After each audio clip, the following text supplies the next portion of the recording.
I'm grounded in compassion, centered in compassion, 'cause the most important person is me.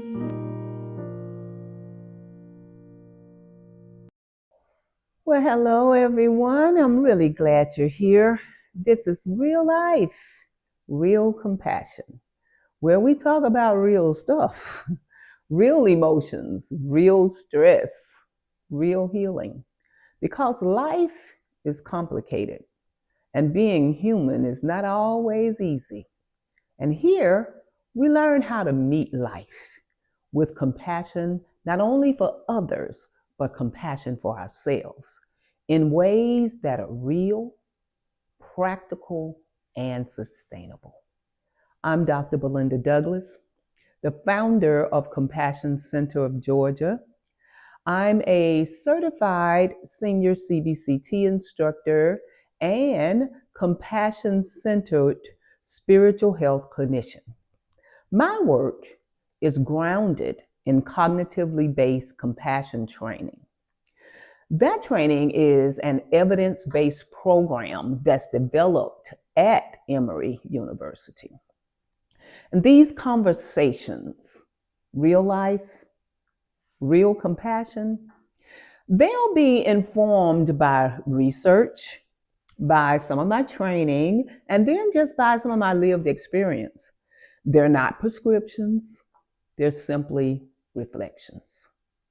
From time to time, I'll reference science, and then maybe I'll draw from evidence based compassion training or evidence based programs that I've seen in other formats. And sometimes I'll simply offer a perspective to, from my life. Take what resonates with you, reflect on the rest, because we'll have different conversations, but all of them will be the same commitment to compassion. So let us begin today. There is a simple sentence that stops me every time I hear it. And it says, if your compassion doesn't include yourself, it's incomplete. This was coined by Jack Kornfield. Incomplete. That word sits with me because many of us are compassionate people. We serve, we lead, we advocate, we respond when others are in pain.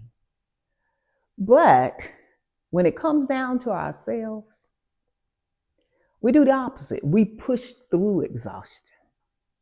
We silence our own hurt. We minimize our own needs. And we call that strength.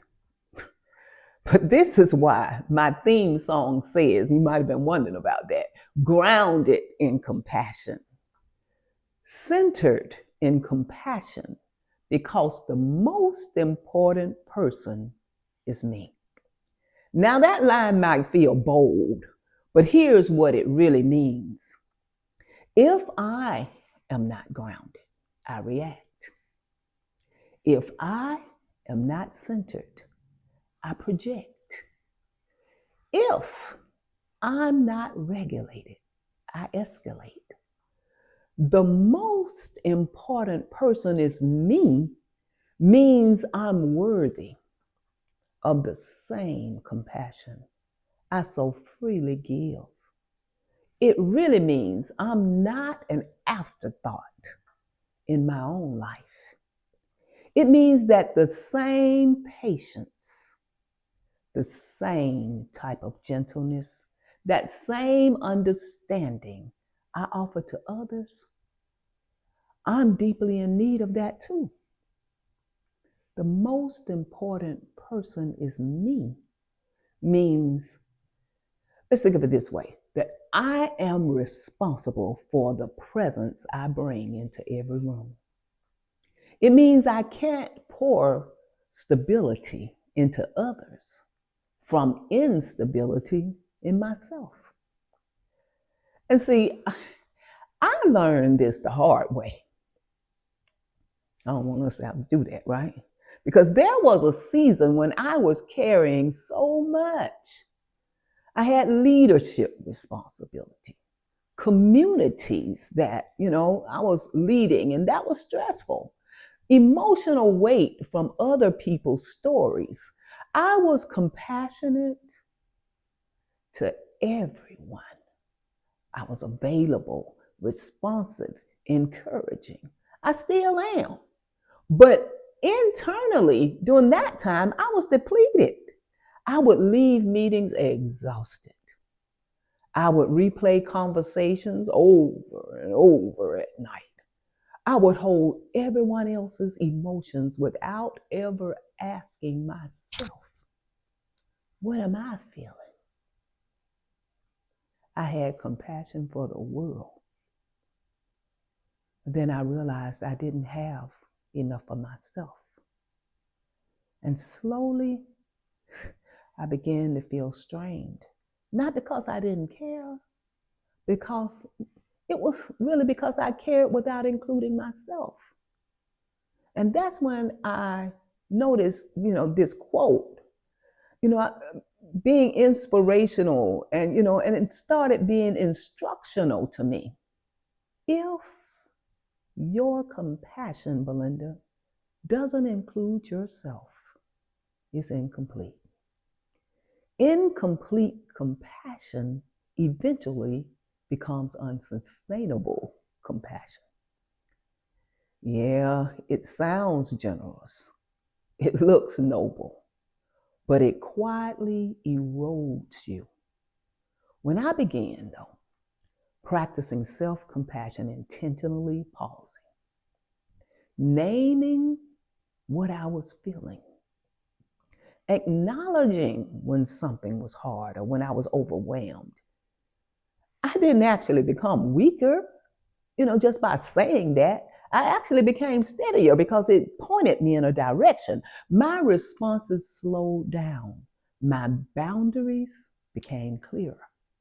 My leadership became calmer. When I stopped treating myself like the exception, something softened in me. I became more patient with others. Yes, I did, but first I had to become more patient with myself. And for many of us, self-criticism feels more familiar than self-kindness. Think about it. This overworking sometimes feels more normal than even resting. Judging feels easier than understanding. So here in this space, we practice a different way, a grounded way, a centered way. We practice turning compassion inward until it becomes something we can actually live from, express from, flow from. So let me ask you this. Where are you extending compassion outward while withholding it inward? Is there an area where you're kinder to others than you've been to yourself?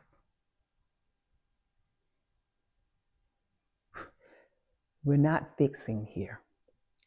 We're just noticing. Because think about it, Jack Kornfield's quote is not poetic, it's practical. If your compassion does not include yourself, it's incomplete. We must be grounded in compassion, centered in compassion, recognizing the most important person is me.